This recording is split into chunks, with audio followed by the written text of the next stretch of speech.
Hi, this is Don Peppers, and welcome back to Peppers Unplugged.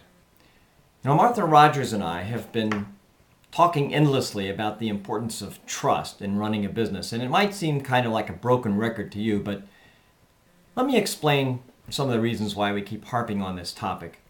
You see, trust is probably the single most important lubricant, not just for a company's dealings with its customers, but for a company's dealings with its employees, its stakeholders, managers, investors, everyone.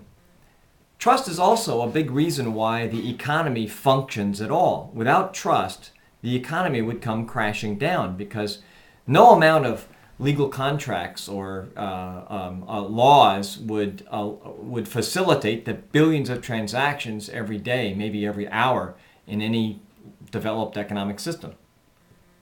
You know what the economy would look like without trust? Look no further than the housing and mortgage finance crisis.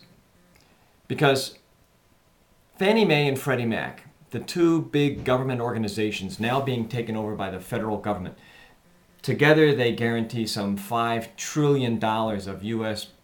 backed home mortgages. The reason they're being taken over by the government is to restore order to this chaotic market environment in housing. And the reason it's a chaotic environment is very simple. It was a fundamental breakdown of trust.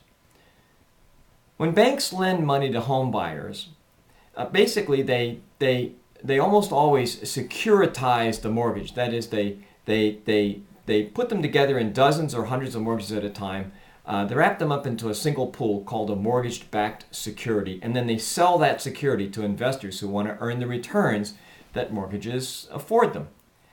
In order to do this, the investors have to have the investors themselves have to have some assurance that the mortgages are all of a similar quality, whether that's AAA or subprime. And if they're not of that quality, then they're not getting the kind of investment and risk that they signed up for.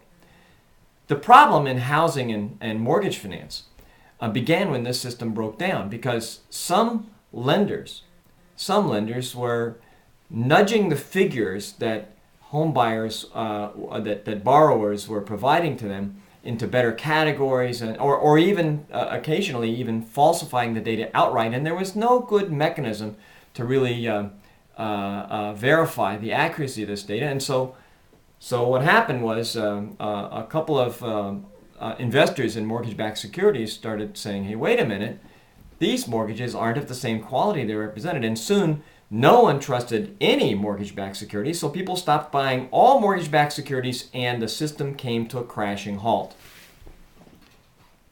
It came to a crashing halt because a basic lack of trust spread throughout the financial world. So, if you can't sell your house today because the price has crashed and people can't get mortgages, you have experienced what life would be like in an economy that runs with less trust. The government's takeover of Fannie Mae and Freddie Mac has only one purpose: to restore trust to an otherwise functioning economic system.